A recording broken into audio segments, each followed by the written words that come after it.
어제까지 살펴본 민수기 5장은 하나님의 백성들이 하나님과 함께 거하고 또 하나님께서 정하신 질서 안에서 하나됨을 계속해서 유지하기 위하여 하나님과의 관계를 유지하고 하나님의 공동체로서의 하나됨을 유지하기 위하여서 하나님이 자기 백성들에게 요구하시는 것이 무엇이었는지 하나님의 요구에 대하여서 살펴보았습니다. 이제 이어지는 오늘 민수기 6장은 하나님께서 이제 약속의 땅을 향해 걸어가고 있는 광야를 지나 약속의 땅에 들어가서 하나님을 섬기게 될 하나님의 백성들을 향해서 가지고 계시는 바람이 무엇인지, 하나님을 섬길 하나님의 백성들을 바라보고 계시는 하나님이 그 백성들을 향해서 가지고 계시는 그분의 마음이 어떠한 것인지를 우리에게 가르쳐 주고 있습니다.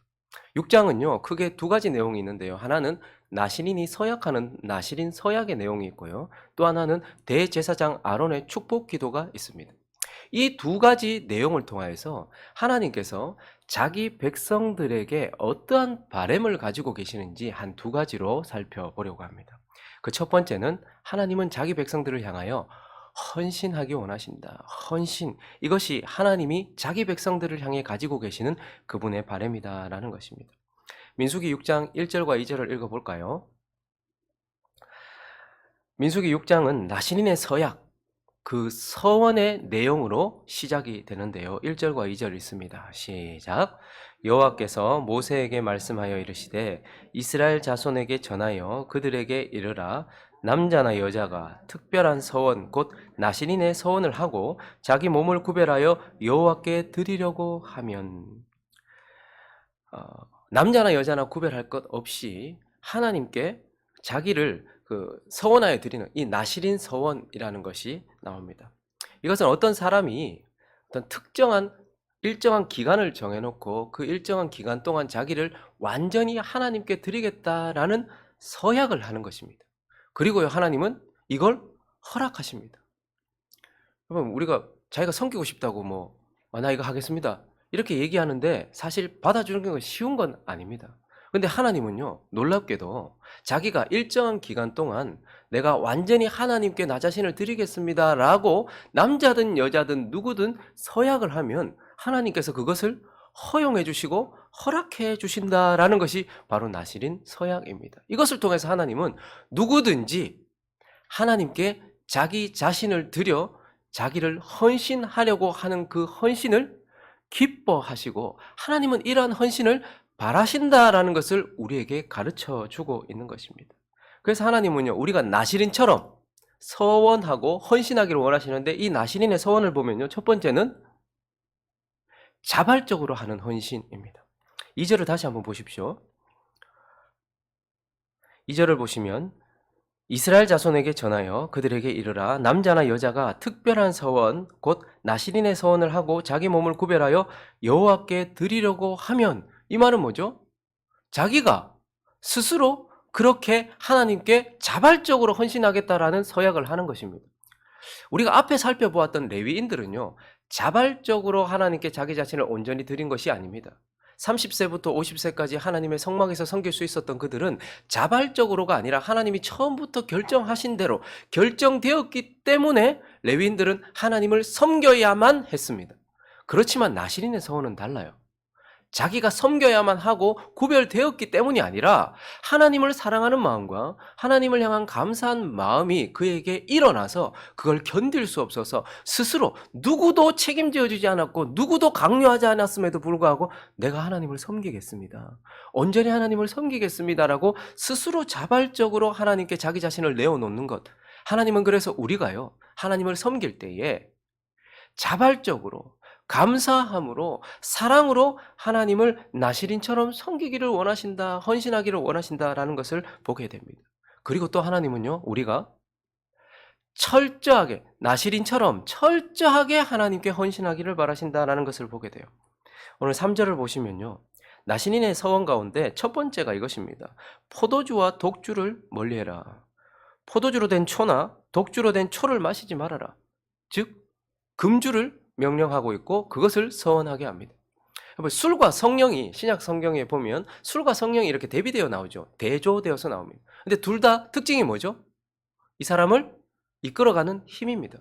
술의 충만해도 무엇인가에 이끌려가고요. 성령에 충만해도 우리가 무엇인가에 이끌려가요. 그래서 나시린들, 특별히 자기 자신을 자발적으로 헌신한 하나님의 사람들은요, 다른 것에 이끌리지 않고 오직 하나님의 말씀대로만, 하나님의 영으로만 충만하여서 자기 자신을 드리겠다라는 것이 포도주나 독주에 취하지 않는다라는 것의 의미입니다. 그래서 철저하게 오직 하나님으로만 채워져서 하나님의 이끌림을 받아서 자기 자신을 헌신한다는 거예요. 자, 그런데요, 뒤에 보면 좀 더 강해요.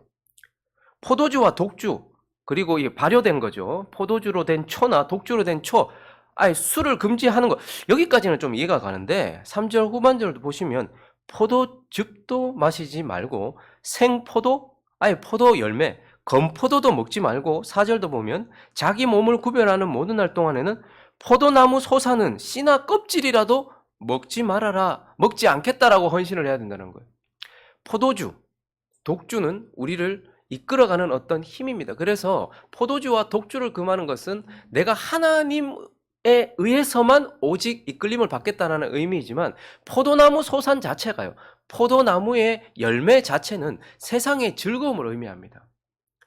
구약 성경에서 포도나무에서 난 소산, 이것은 우리에게 즐거움을 주는, 최고의 즐거움을 주는 상품이에요. 그런데 그것까지도 금하면서 내가 하나님께 나 자신을 드리는 동안 나는 다른 것에 이끌리지 않고 오직 하나님의 말씀과 하나님의 영에만 이끌려 하나님을 섬기겠습니다. 그리고 다른 어떤 것도 즐거움으로 삼지 않고 오직 하나님으로만 즐거움을 삼겠습니다 라는 것을 표현하는 것.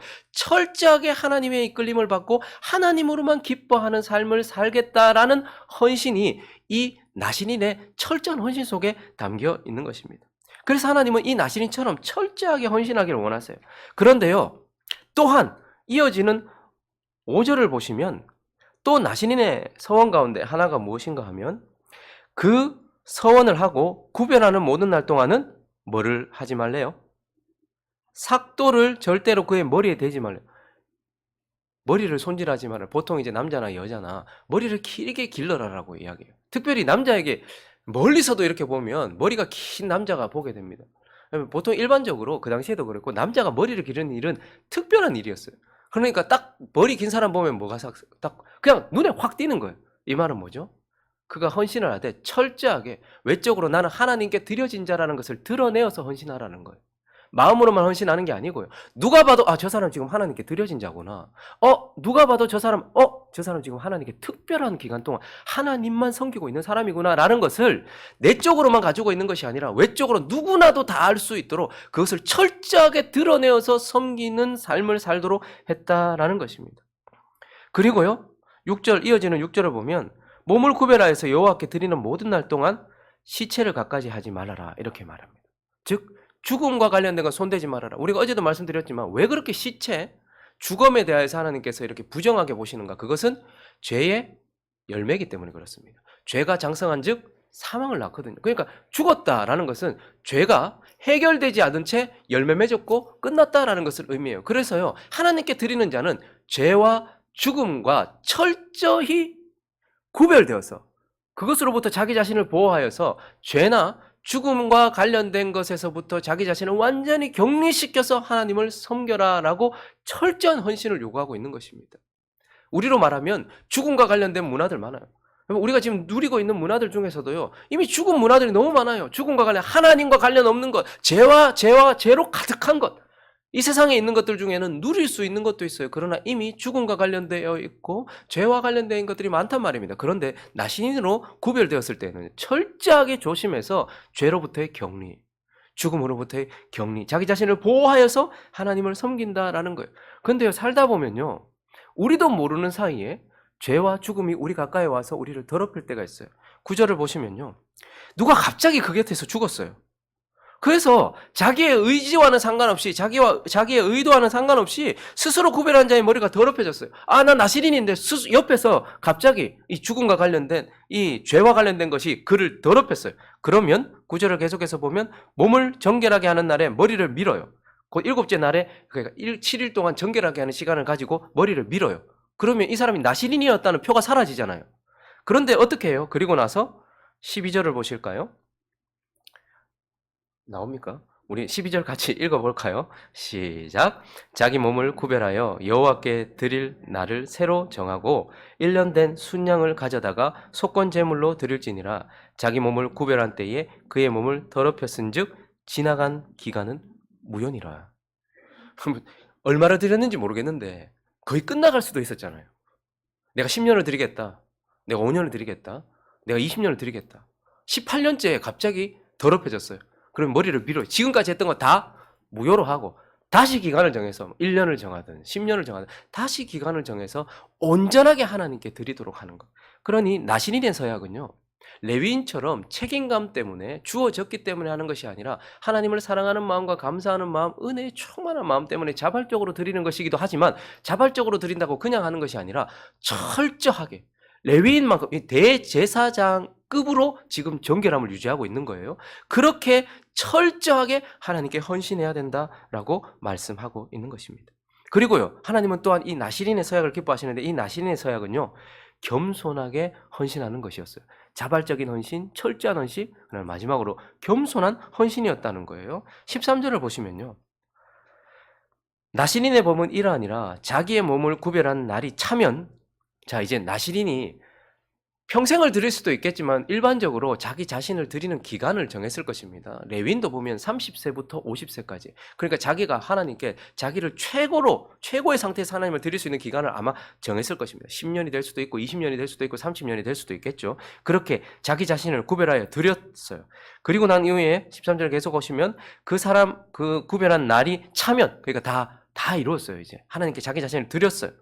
그러면 이제 자기 자발적으로 자신의 온 인생을 들여서 하나님을 섬겼어요. 그날이 이제 끝났어요. 그럼 그 사람을 회막문으로 데리고 가요. 그러면 우리는 어떤 걸 생각할까요? 30년이든 20년이든 내 온 삶을 들여서 하나님께 자기 자신을 드리고 이제 하나님의 회막문 앞에 섰어요. 그러면 상을 줘도 시원찮을 판 아닙니까? 자기 자신의 온 마음과 온 삶을 다 들여서 하나님께 자기 자신을 헌신했으니까요. 그러면 하나님께서 상을 주셔야 될 것 아닙니까? 그런데 14절을 보시면요. 그는 이거 다 끝냈는데, 헌신을 다 끝냈는데 여호와께 헌물을 드리되 또 드려요. 번제물로 1년 된 흠없는 순양 한 마리, 속죄제물로 1년 된 흠없는 어린 암양 한 마리, 화목제물로 흠없는 순양 한 마리. 뭐 보통은 보면 뭐 더러워지거나 이렇게 하면 비둘기 2마리 정도 이렇게 번제와 속죄제로 드리거든요. 비둘기는 이렇게, 그러니까 경제적으로 큰 그게 아니에요. 타격이 아니에요. 그런데 여러분 지금 흠없는 순양, 1년 된 흠없는 암양, 화목제물로 순양 한 마리, 거기다가 15절도 보시면요. 무교병 한 광주리, 고운 가루에 기름 섞은 과자, 기름 바른 무교전번과 그 소제물과 전제물, 그리고 뒤에 보면 뭐 힘 닿는 대로 드려라 이렇게 얘기해요. 그럼 좀 이해가 되지 않지 않습니까? 자발적으로 자기 자신을 하나님께 드렸다니까요. 그래서 10년이든 20년이든 자기 섬겼는데, 그러면 이만큼 섬겼으면 하나님이 이에게 뭔가를 보상을 해주셔야 될 것처럼 생각이 되는 회막문 앞에 서서 또 힘에 지나도록 또 하나님께 큰 제물을 드리고 있는 것을 보게 됩니다. 왜 그렇게 제물을 드리게 됐을까요? 이것은 바로 하나님께, 여러분 나시린이, 그리고 저와 여러분이 그리스도의 피로 인하여서 구속받고 깨끗함을 입어서 의롭다 칭함을 받아서 우리가 하나님을 섬겨요. 그런데 우리가 섬기는 섬김을 하나님이 받아주셔야 되겠습니까? 우리는 구원받은 죄인일 뿐이고요. 죄를 사함받은 죄인일 뿐이에요. 우리가 하는 모든 헌신은요, 다 흠이 있어요. 사실 하나님 밖에는 합당치가 않아요. 우리가 10년을 섬겼든 20년을 섬겼든 평생을 헌신했든지 간에 흠 많고 죄 많은 우리가 섬겼던 것이 하나님께 무슨 유익이 되었겠습니까? 그런데 그 기간 동안, 내가 일정한 기간 동안 하나님께 드리겠다고 약속했던 그 기간 동안 하나님께서 은혜로 그 헌신을 받아주신 거예요. 그걸 인정하는 겁니다. 죄 많은 우리가, 여러분 목사도 설교를 하다 보면 실수가 참 많아요. 말 실수도 하고요. 뭐 구절을 잘못 찾기도 하고요. 우리가 헌신하다 보면 실수가 참 많아요. 하나님은 완전하신 분입니다. 근데 그분이 흠 많고 점 있는 것을 세상 사람이나 우리랑 뭐가 별반 다릅니까? 그런데 하나님은 우리는 은혜로 받아주신 거예요. 헌신을 할 때에도 우리의 마음은 갸륵하지만 그러나 거기에도 너무 많은 흠과 죄가 있어요. 그런데 하나님께서 어떻게 하신 거예요? 평생을 은혜로 받아주신 거예요. 그러니까 우리는 잘해서 하나님께 드려진 게 아니고요. 하나님의 은혜로 그냥 받아주신 거예요. 그걸 끝에 인정하는 거예요. 나의 헌신은 불완전했습니다. 나는 참 부족하고 연약했습니다. 그렇지만 하나님, 내가 기간 동안 하나님께 드렸던 나의 이 부족한 헌신을 하나님이 은혜로 받아주셨으니 감사합니다라는 은혜의 겸손한 표현을 하는 것입니다. 그래서 자신의 섬김을 받아주시고 이 연약하고 부족한 우리의 섬김을 받아주신 것에 대한 인정함으로 하나님께 다시 제사를 드림으로써 이 헌신을 완전하게 하도록 그렇게 하나님께 비는 것이죠. 그리고 또 하나는요. 이렇게 내가 일정한 기간 동안 헌신하겠다고 한 이 기간 동안 헌신할 수 있도록 하나님께서 은혜 주셨다는 것을 인정하는 거예요. 가만히 생각해 보면 별로 긴 시간이 아니에요. 그런데 이 시간 동안 이 연약하고 부족한 우리가 여전히 그걸 섬기고 있었어요. 그건 내 힘이 아니고 섬길 수 있도록 주신 철저한 하나님의 은혜였던 거예요.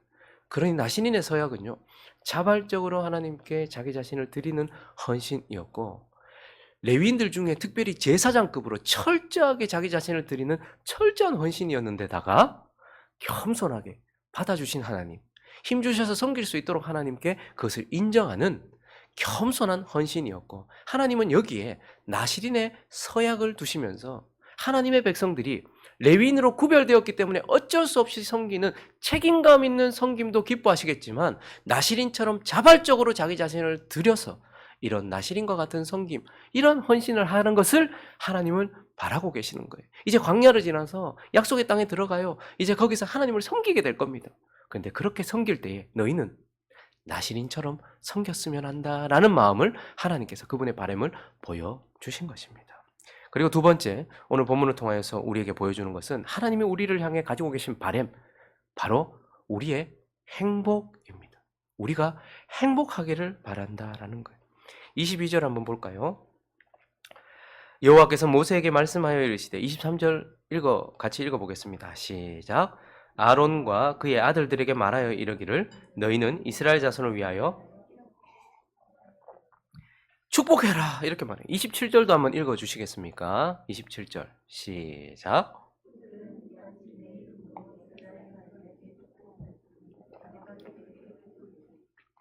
하나님이 우리를 다루기를 원하시고 우리가 정결하기를 원하셔서 하나님은 늘 우리에게 불행과 불편과 또 어려움과 고난과 고통만 좀 그런 것들을 많이 주시는 경향이 있어. 이렇게 생각이 드십니까?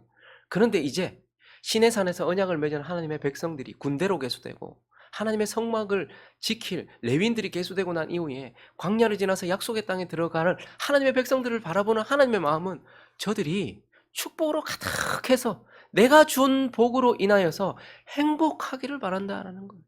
이스라엘 너희는 행복자로다. 하나님은 우리가 행복하기를 바라신다라는 것을 이 아론, 그리고 아론이 죽잖아요. 그래서 아론의 자손들을 계속 대를 이어서 대제사장들을 세워서 그 대제사장들에게 축복 기도를 명령하심으로써 하나님은 하나님의 백성들이 행복하기를 바란다라는 것을 이 유명한 축복 기도, 이 축도에 담아서 우리에게 말씀해주고 있는 것입니다. 자, 그런데 우리는 이 축도를요 자세히 살펴볼 필요가 있습니다. 우리는 하나님이 우리가 행복하기를 바라는데 그 행복이 무엇인가? 우리를 진정으로 행복하게 하는 행복이 무엇인가가 이 3절, 4절의 축도 안에 담겨 있어요. 그래서 우리는 이 본문을 통해서 보면 행복은요, 첫 번째는 여호와께로부터 온다라는 거예요. 행복. 세상 사람들도 행복하기를 바라고 그리스도인들도 행복하기를 바라는데요. 그리고 하나님도 우리가 행복하기를 바라는데요. 이 행복은 오직 여호와께로만 온다라는 거예요. 24절부터 보시면요. 신명이 나오죠. 하나님의 이름이 많아요. 그런데 오늘 진정한 행복을 바라시는 하나님이 행복이 어디서부터 오는가 하면 24절에 보면 누구는? 여호와는 25절도요. 여호와는 26절도요. 여호와는 왜 보통 우리가 성경을 딱 펼쳤을 때 먼저 우리에게 제시된 이름은 엘로힘입니다. 능력의 하나님, 창조의 하나님, 높으신 하나님. 그런데 진정한 행복은 엘로힘이라고 쓰지 않고 여호와라고 쓰고 있어요. 구원받지 않은 사람들도요, 엘로힘, 창조주로부터 일반적인 축복, 일반 은총들을 받을 수 있어요. 그러나요, 진정한 행복은 오직 언약과 관련된 이름 여호와, 구원자, 구원과 관련된 이름 여호와로부터만 온다라는 것을 우리에게 말해요.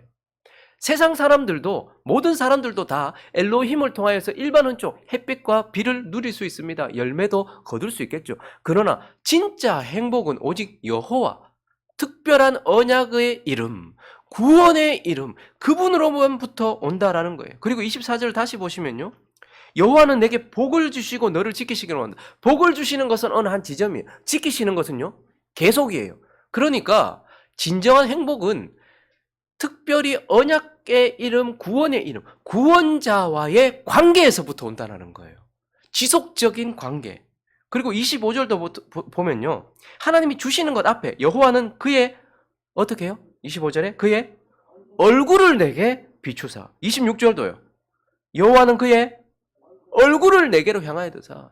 그러니 진정한 행복은 구원자로부터 오고 그 구원자와의 지속적인 관계, 그리고요, 얼굴을 내게 향하여 드사. 25절에 얼굴을 내게 비추사라는 것은 보고 웃다 이런 뜻입니다.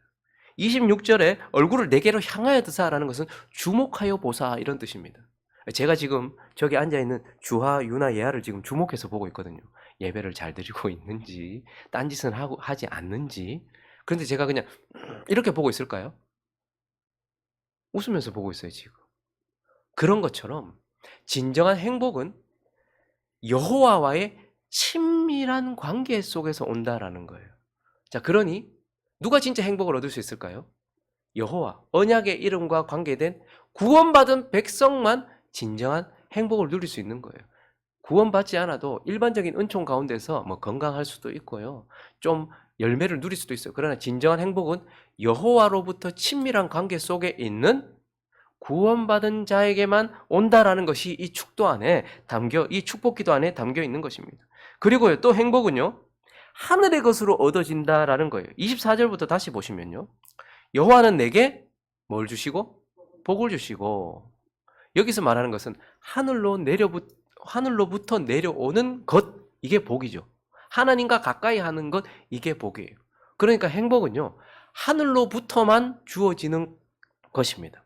25절도 보시면요, 여호와는 그의 얼굴을 내게 비추사 뭐 주시기? 은혜, 받을 자격 없는 자에게 거저 베풀어 주시는 하늘의 호의, 이게 바로 은혜입니다. 그리고 26절도요, 여호와는 그의 얼굴을 내게로 향하여 드사 뭐요?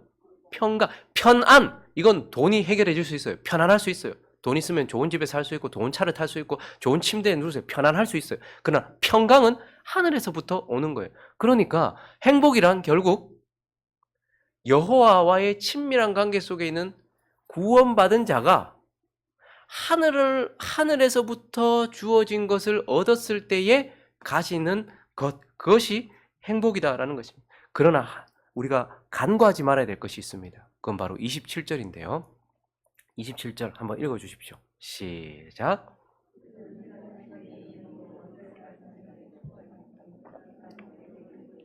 자, 내가 그들에게 복을 주리라. 그런데 앞에 전제가 있어요. 하나님 우리에게 복 주시기 원해요. 그런데 분명히 뭔가가 수행돼야 돼요. 그게 뭐죠? 그들은 이라는 것은 아론, 이제 아론이 죽으면 그의 아들, 그리고 또 그의 아들이 죽으면 또 그의 아들, 대제사장이 이같이 하나님의 이름으로 이스라엘 자손에게 뭐요? 축복해야지만 대제사장의 축복이 먼저 선행될 때에 하나님께서 그 대제사장의 축복을 통하여서 행복을 준다, 복을 준다라고 말하고 있어요. 자, 그래서 행복을 정리해보면 이런 것입니다. 행복은 하나님과 특별한 언약 관계에서 구원받은 하나님의 백성이 하나님의 유일한 대제사장이신 예수 그리스도를 통하여서 하늘의 것으로 충만하게 얻었을 때에 주어지는 것, 그게 바로 행복입니다. 그러니 진짜 행복은 세상에 있습니까? 없습니까? 없는 거예요. 그들은 늘 파랑새를 찾아다니는 거예요. 왜요? 여호와와 언약 관계에 있지도 않고 그들에게는 그들을 중보하는 대제사장 예수도 없고, 그러니 하늘로부터 내려지는 것들은, 땅에 있는 것들은 있을 수 있어도 그들에겐 그게 없기 때문에. 그러나 행복은 하나님과의 친밀한 관계 속에 언약 맺은 구원받은 백성이 하나님이 세워놓으신 유일한 대제사장이신 예수 그리스도에 의하여서 하늘의 것들로 충만할 때에 주어지는 것이고, 하나님은 그래서 우리가 예수 그리스도를 통하여서 우리 안에 행복이 가득하기를, 이제 광야를 지나서 약속의 땅에 들어가서 하나님을 섬길 하나님의 백성들을 향해 하나님께서 가지고 계시는 마음은 바로 저들이 행복하기를 바란다라는 것을 우리에게 보여주고 있는 것입니다. 말씀을 정리하겠습니다. 하나님께서 자기 자신의 마음, 특별히 약속의 땅을 향해 걸어가는 자기 백성, 저와 여러분이죠. 우린 계속해서 약속의 땅을 향해 걸어가요.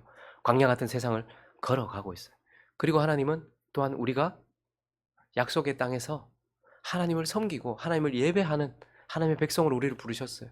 하나님을 예배하고 있는 우리를 향해서 하나님은 이러한 마음을 가지고 있다라고 말해요. 하나님은 너희가 레위인처럼 책임감에 의하여 나를 섬기는 것도 좋지만 이 나실인처럼 자발적으로 철저하게 하나님을 기뻐하며 겸손하게 나를 섬겨라. 그랬으면 좋겠다라는 마음을 우리에게 비춰주셨어요. 그러면 오늘 아침에 우리는 어떤 마음으로 하나님께 화답해야 될까요? 기도할 때? 예, 주님. 아멘입니다. 나를 구원하신 하나님 앞에, 지금도 내게 은혜 주시는 하나님 앞에 내가 나 스스로 철저하게 하나님을 섬기겠습니다라고 하나님의 마음에 화답하는 저와 여러분 되시기를 예수 그리스도의 이름으로 축원합니다.